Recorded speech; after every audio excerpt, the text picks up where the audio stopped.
आहेत आपले. सुरुवात करूया गुजरात पासून. गुजरात भाजपच्या दृष्टीने अत्यंत महत्त्वाचं राज्य. बघा पडद्यावर पहिला प्रश्न. मोदी सरकारच्या कामगिरीविषयी आम्ही प्रश्न विचारला. गुजरात मधले 64% लोक मोदी सरकारच्या कामगिरीविषयी समाधानी आहेत. 23% लोक असमाधानी आहेत. आणि गुजरात मधल्या या समाधानाची तुलना आपण केली भाजपच्या दुसऱ्या राज्यांशी.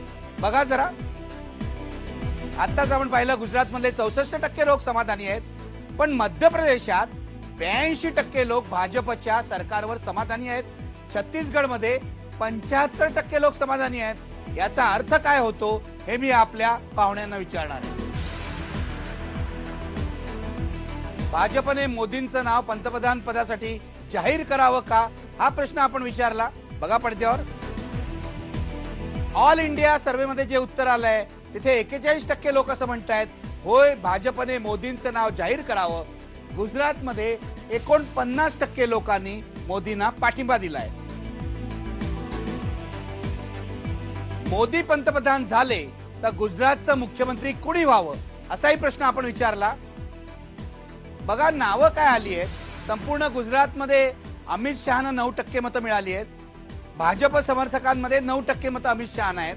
पण आनंदी पटेल ज्या नरेंद्र मोदी यांच्या निकटवर्तीय मानल्या जातात त्यांना भाजप समर्थकांमध्ये 15% पाठिंबा आहे. एरवी त्यांना 7% मतं मिळाली आहेत. केशुभाई पटेलना 4% आणि भाजप समर्थकांमध्ये त्यांना 6% मतं आहेत. आणि आता आपले अत्यंत महत्वाचे आकडे बघा.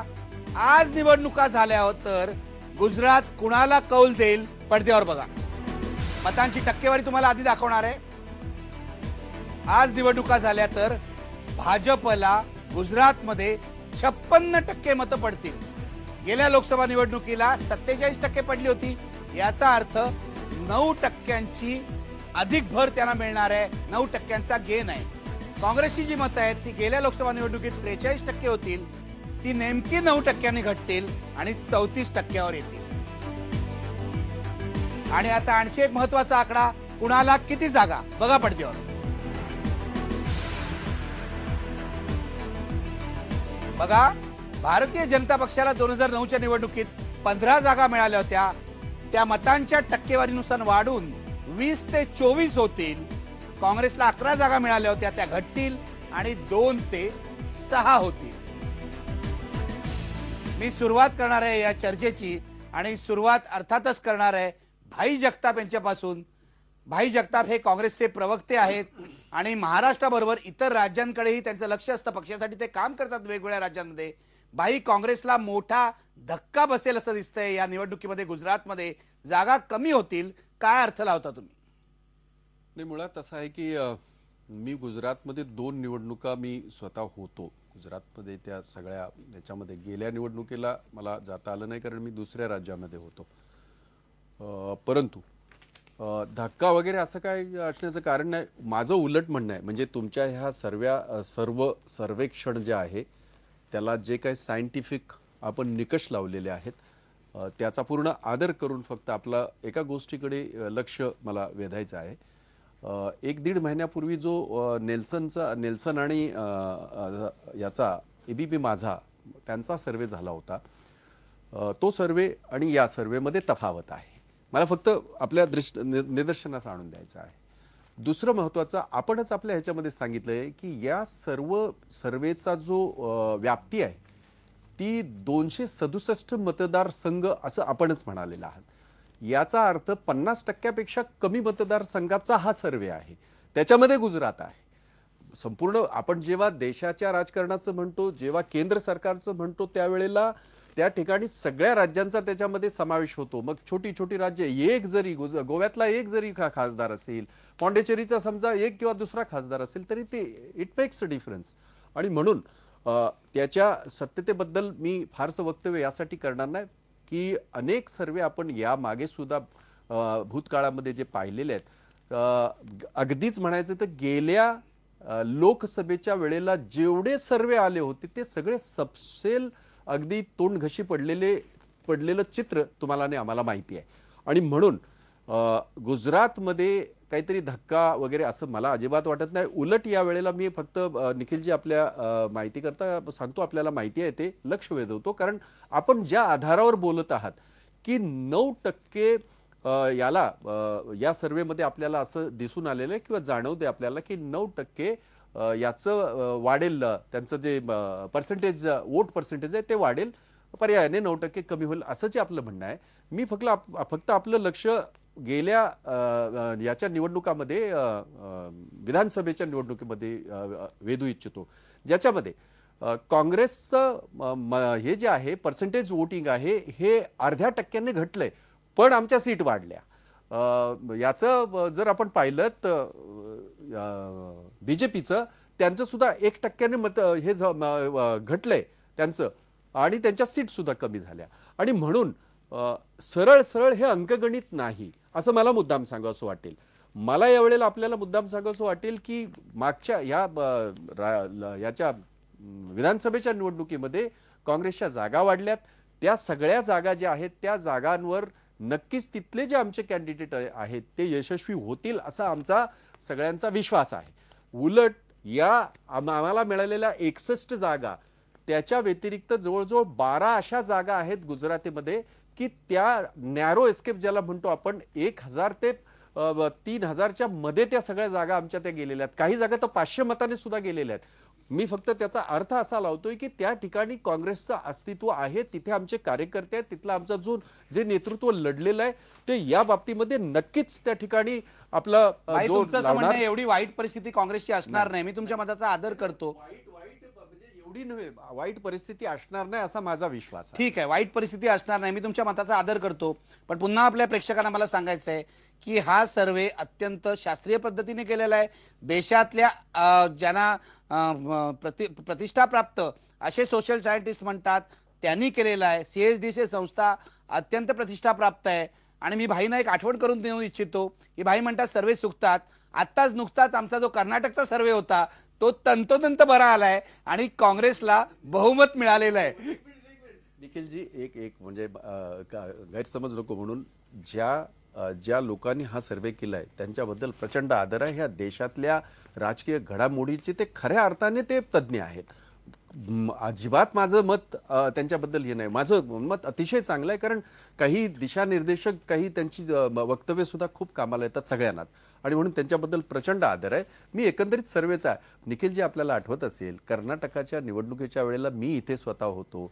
आपण मला सांगत होतात की भाई आपण फार आशावादी वाटताय. मी आपल्याला तेव्हा सांगितलं होतं. तुमचंही बरोबर ठरलं भाई, आमचा सर्वे बरोबर ठरला.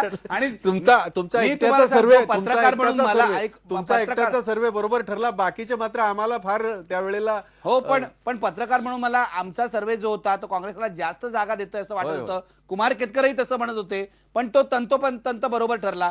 ठीक आहे, आपण किरीट सोमय्यांकडे जाऊया. किरीट सोमय्या, मला तुम्हाला विचारायचंय, गुजरातमध्ये भाजपची प्रचंड अशी घोडदौड दिसते. 9% मतं तुम्हाला अधिक मिळणार आहेत आणि जागांची संख्याही 15 पासून ते अगदी 20 ते 24 पर्यंत जाणार आहे. याचा काय अर्थ तुम्ही लावता? नरेंद्र मोदी हे पंतप्रधान पदाचे दावेदार असल्यामुळे गुजराती मतदार हा मोठ्या प्रमाणावर त्यांच्या पाठीशी उभा राहतोय का?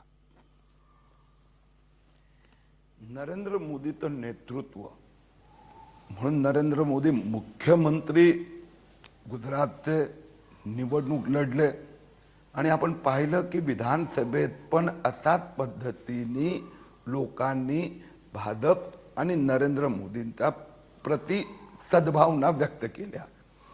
आता भारतीय जनता पक्ष आणि भारतातली जनता नरेंद्र मोदींना पंतप्रधान पाहू इच्छितात. अशा वेळी हे बघा स्वाभाविक आहे, स्वगृह स्वतःचं राज्य तिथल्या लोकांना स्वाभाविकरित्या थोडं बरं वाटतंय. सरदार वल्लभभाई पटेल पण गुजरातने दिले, आणि त्यानंतर आता प्रकारचा एक कणखर नेता गुजरातमधून वर येतोय, हे एक कारण आहे. पण त्याचबरोबर दुसरं कारण हे पण आहे की नरेंद्र मोदी कुशल प्रशासक आहे. दुसऱ्या बाजूला केंद्रातले जे पंतप्रधान आहे, आता कोण आहे नाव, मनमोहन सिंग सध्याचे पंतप्रधान आहेत, आणि कायम वुड बी प्राईम मिनिस्टर म्हणून राहुल गांधी आहे. आता तर गुजरातची जनता पण तुलना मतदान करताना हेच कळणार ना की राहुल गांधी आणि मनमोहन सिंग एका बाजूला आणि दुसऱ्या बाजूला नरेंद्र मोदी आहेत. तर बाबा मी कुणाला पसंत करावं. तिसरी गोष्ट अशी आहे की केंद्रात एका बाजूला एका पाठोपाठ एक घोटाळे बाहेर पडतात, महागाई, आणि दुसऱ्या बाजूला गुजरातमध्ये एक स्पष्ट नेता आहे, प्रशासक आहे, शांतता आहे, एक चांगलं प्रगतीच्या दृष्टीने पुढे जाणारं राज्य आहे. म्हणून लोक हाही विचार करतात की एका बाजूला 6,57,000 कोटी ते घोटाळे गेले 5 वर्षात बाहेर आले, दुसऱ्या बाजूला ते सरकार त्या भ्रष्टाचाराला पाठीशी घालण्याचा प्रयत्न करतात, त्याच्यामुळे महागाई वाढते. म्हणून मला असं वाटतं की जे वेगवेगळी जी कारणं आहे त्या दृष्टीने गुजरात या वेळेला असा विचारात दिसतंय की 26 पैकी 26 जागा लोकसभेचा भाजपला दिल्या पाहिजेत, नरेंद्र मोदीचा मागे उभं राहिलं पाहिजे. नरेंद्र मोदींच्या मागे ठामपणे उभं राहिलं पाहिजे असं गुजरातमधल्या लोकांना वाटतंय. माझ्यासोबत जतीन देसाई आहेत, डॉक्टर सुहास पळशीकर आहे. मी एक ब्रेक घेणार आहे आणि त्यांच्याकडे जाणार आहे. मला माहिती आहे भाई तुम्हालाही काही म्हणायचं आहे, सोमय्या यांचा युक्तिवाद खोडून काढायचा आहे, पण ब्रेक घेऊया आणि ब्रेक नंतर पुन्हा भेटूया.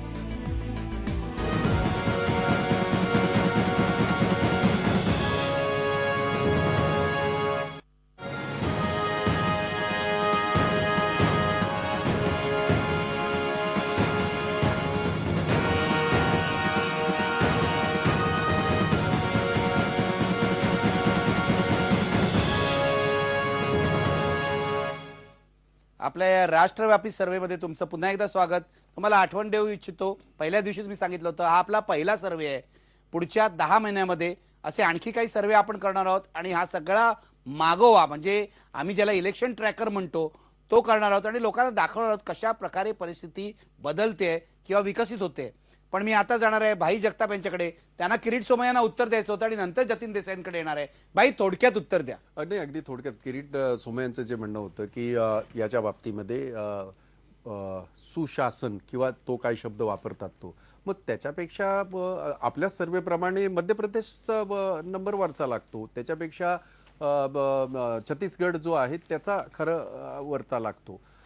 त्यामुळे आणि मी म्हणण्याच्या ऐवजी हे जे म्हणणं आहे हे माननीय आडवाणींचं होतं, माझं नव्हे.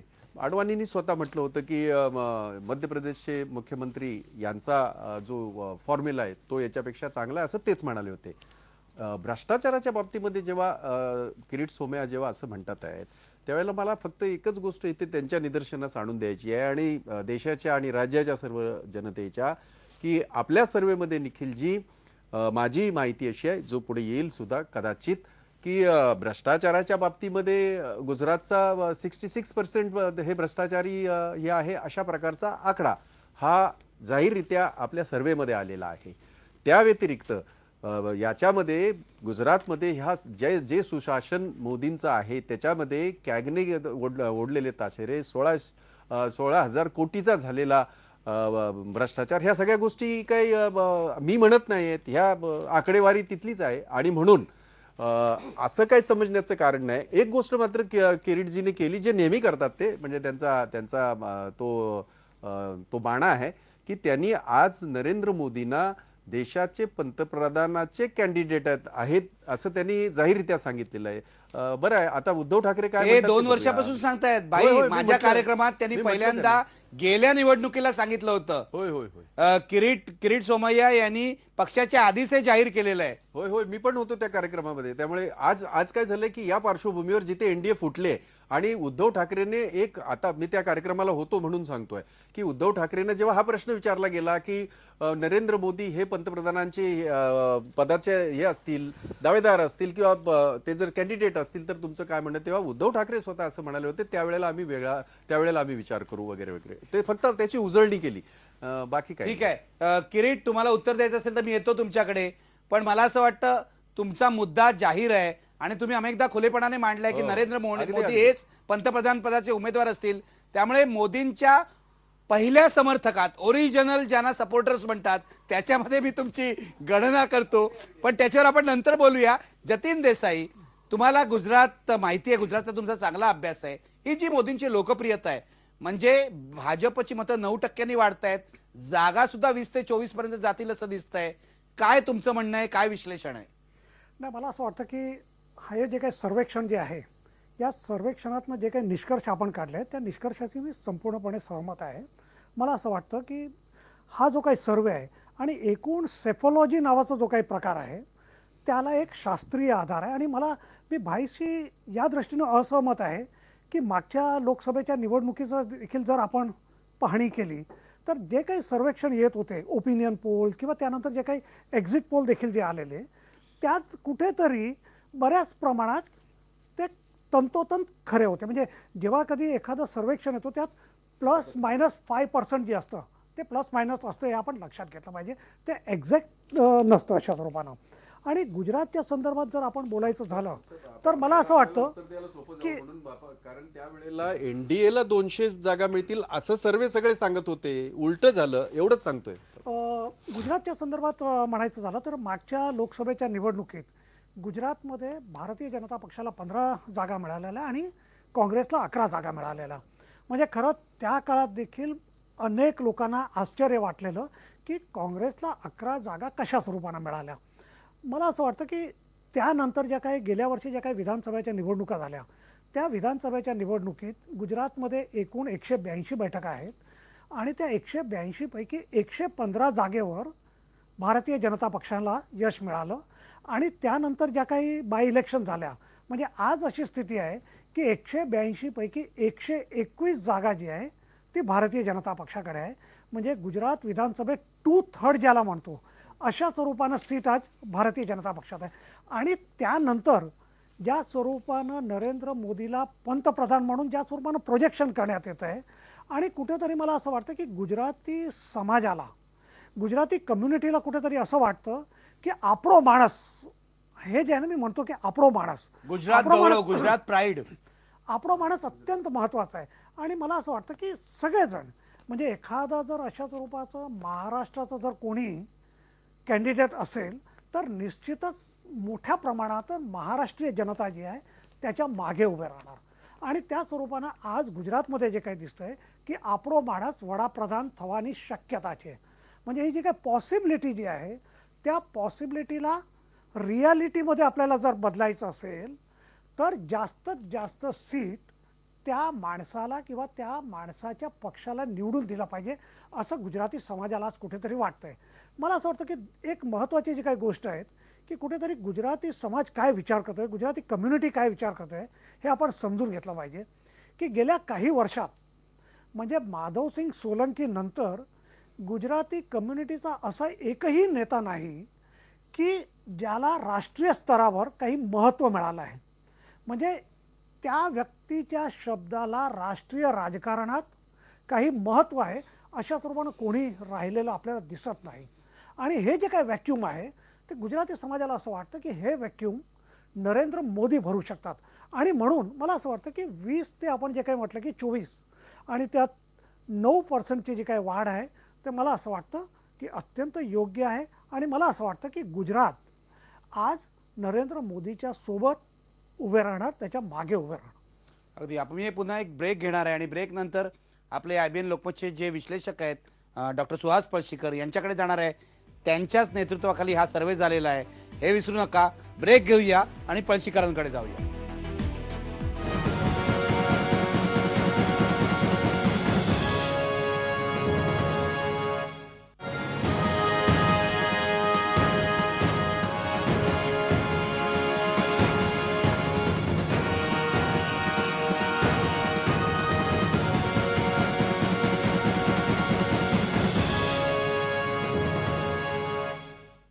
गुजरातमधल्या मोदींच्या लोकप्रियतेचं रहस्य काय, एवढी मतं का वाढतात हे शोधायचा आपण प्रयत्न करतोय.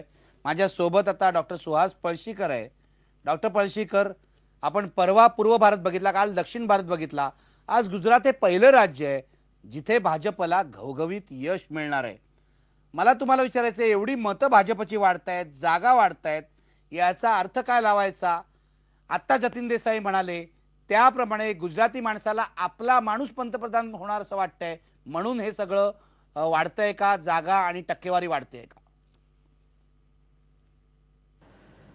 दोन भाग करूयात आपण. पहिला भाग मला असं वाटतं की कुणालाही समजण्यासारखा आहे की मोदी हे गुजरातमध्ये लोकप्रिय आहेत. त्यांचं सरकार गुजरातमध्ये बऱ्यापैकी लोकप्रिय आहे आणि आता मोदी हे पंतप्रधान पदाच्या शर्यतीत आहेत असं गुजराती लोकांचं स्वाभाविकपणे मत आहे. ही सगळी परिस्थिती जेव्हा असते तेव्हा त्या राज्यात त्या पक्षाला भरघोस मतं मिळणं हे अत्यंत स्वाभाविक आहे. दुसरं असं की आत्ता 50% क्रॉस करतंय भाजप तिथे, पण या आधीसुद्धा जेव्हा भाजप 50%च्या आसपास गुजरातमध्ये पोचला होता तेव्हा तिथं त्यांना 20 जागा मिळालेल्या आहेत. असं नाही आहे की मोदींच्यामुळे कधीतरी प्रथमच भाजपची एवढी मोठी घोडदौड गुजरातमध्ये होणार आहे. तिसरा मुद्दा त्याच्यातला असा आहे आणि तो तुमच्या प्रश्नाच्या दुसऱ्या भागाशी संबंधित आहे की सगळा गुजरात मोदींच्या मागे आहे का? त्याचं उत्तर असं आहे की आज सुद्धा उत्तर गुजरातचा उत्तर भाग आणि मध्य गुजरात ह्याच्यामध्ये मोदींना काँग्रेस पुरेशी टक्कर देतीये ही वस्तुस्थिती आहे. ही जी मतांची टक्केवारी आपल्याला दिसते ती सौराष्ट्रामुळे आणि दक्षिण गुजरातमुळे आहे की जिथे धो मतं मोदींच्या मागे जात आहेत. आता ह्याचा अर्थ निवडणुकीच्या भाषेत असा होतो की जेव्हा तुमची मतं एखाद्या भागामध्ये केंद्रित होतात तेव्हा तिथले खासदार तुमचे निवडून येऊ शकतील, पण मतांच्या टक्केवारीच्या प्रमाणात दरवेळेला गुजरातमध्ये भाजपचे खासदार वाढतीलच याची शाश्वती देता येत नाही. जातींची समीकरणं जर पाहिली तर मात्र हे चित्र जास्त स्पष्ट होतं. आज सुद्धा गुजरातमध्ये दलित, आदिवासी आणि मुस्लिम या तिन्ही घटकांचा मोदींना पुरेसा पाठिंबा नाहीये. ते काँग्रेसच्या पाठीमागे आहेत. म्हणजे ह्यांच्या जीवावर काँग्रेसला पुढचं राजकारण करता येऊ शकेल अशी परिस्थिती आहे. मात्र मोदींचा झंझावात गुजरातमध्ये जो आहे तो असा आहे की मोदी पंतप्रधान बनणार असतील तर गुजरातचा सामान्य मतदार हा मोदींच्या पाठीमागे जाऊ शकेल आणि त्यामुळे तिथे आपण 20 ते 24 असं जे म्हणतोय तर मी म्हटलं तसं 20 पर्यंत त्यांच्या जागा सहज जाऊ शकतील. मला आणखीन एक महत्त्वाचा प्रश्न विचारायचा आहे. या सर्व्हेमध्ये आपण हेही तपासण्याचा प्रयत्न केला की देशभरात जे वातावरण केलं जात आहे राहुल गांधी विरुद्ध नरेंद्र मोदी या फॅक्टरचा गुजरातमध्ये काय परिणाम दिसेल? मला असं वाटतं की राहुल आणि मोदी यांची तुलना गुजरातपुरती तरी होऊ शकत नाही. कारण गुजरातमध्ये राहुल गांधींना चांगुलपणाचे मार्क जरी मिळाले तरी सुद्धा पंतप्रधान पदाच्या शर्यतीत या दोघांमधनं कोणाची निवड करायची असं जर विचारलं तर थेट 1-2 असं प्रमाण आहे.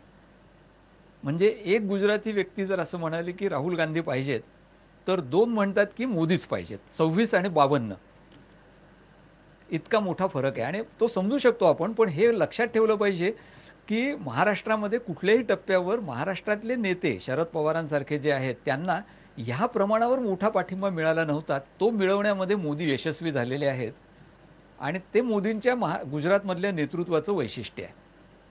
मोदींच्या लोकप्रियतेचं हे कारण आहे. पण मला आणखी एका मुद्द्याकडे जायचं आहे. मगाशी जर तुम्ही ग्राफिक्स बघितले असतील तर त्यामध्ये गुजरात, छत्तीसगड आणि मध्य प्रदेश इथल्या मतदारांची तुलना होती. माझी न्यूजरूमला अशी विनंती आहे की हे ग्राफिक पुन्हा पडद्यावर आणावं. याचं कारण मला किरीट सोमय्यांना प्रश्न विचारायचा आहे की मतदार तुमच्या मध्य प्रदेशातल्या आणि छत्तीसगडमधल्या सरकारवर अधिक समाधानी आहेत, गुजरातवर कमी समाधानी आहेत. तुम्ही बघू शकता पडद्यावर गुजरातमधले 64% मतदार समाधानी आहेत, मध्य प्रदेशातले 82% आणि छत्तीसगडमधले 75%. याचा अर्थ किरीट सोमय्या तुम्ही कसा लावताय? याचा अर्थ भाईचा पोटात गोळा उठणार. कारण की आता पुढे विधानसभेच्या निवडणुका हे लगेच 4 महिन्यांनी मध्य प्रदेश आणि छत्तीसगडमध्ये आहे. म्हणून हे आकडे जर भाजपच्या संबंधित म्हणजे समोर काँग्रेसचं असते तर अक्षरशः सर्वे 100% खरे नसले तरीही विचार करण्यालायक असतात. म्हणून सगळ्यात पहिलं तर माझा पोटात अशी भीतीचा गोळा उठणार. 82% मीन्स व्हॉट? 75% आणि 82% म्हणजे कल्पनाच नाही करता येणार. म्हणून मी तर असं म्हणणार ना की कधी अशी तुलना करायची नसते की मला 2 मुलं आहे किंवा 3 मुलं आहे किंवा तर यातला हा किती गोरा आहे तो किती गोरा आहेत. माझ्या दृष्टीने तर आमच्याकडचे एवढे चांगले कुशल प्रशासक मुख्यमंत्री आहेत, चांगलं राज्य चालवतात, त्याचा मला आनंदच होणार. ज्याच्यामुळे आणखीन एक फायदा होणार की पुढे हे दोन्ही राज्य जिंकल्यानंतर लोकसभेत पण त्याचा फायदा होणार. माझ्यासाठी तर आनंदाचीच बाब आहे. तुमच्यासाठी आनंदाची बाब आहे. बघूया भाई जगताप यांच्या पोटात गोळा उठलाय का? भाई काय म्हणाल? नाही, माझ्या पोटामध्ये गोळा उठण्याचं काहीही कारण नाही. जसं त्याच्या किरीट सोमय्यांच्या याच्यामध्येच वक्तव्यामध्ये त्याचं उत्तर आहे. त्यांचं सरकार तिथे आहे. आमचं फक्त एवढंच म्हणणं आहे, किरीट सोमय्यांना माझंही ते, आणि तुम्ही अनेक वेळेला तो प्रश्न विचारलाय, मॉडेल म्हणता मग 82चं का मॉडेल नाही, 64चं का मॉडेल आहे, असं देशभर विचारलं जाते. माझा हा विषय नव्हे. उलट हा विषय खऱ्या अर्थाने चालवला तो यांनी अडवाणींनी, सन्माननीय अडवाणी साहेबांनी चालवला. आम्ही चालवलंच नाही, आमचं मतच नव्हतं ते. त्यामुळे माझ्या पोटामध्ये गोळा येण्याचं कारण नाही. लोकशाहीमध्ये गेली 65 वर्ष देशभरातल्या राजकारणामध्ये या अशा प्रकारच्या लढाया लढत असताना अनेक वेळेला सरकार आलेत, बदललेत, आणि त्या सगळ्याचा सामना काँग्रेसने आपल्या विचारधारेने आपल्या पद्धतीने केलेला आहे. त्यामुळे आमच्या पोटामध्ये गोळा येण्याचं कारण नाही. फक्त तुमची जबाबदारी वाढते किरीटजी.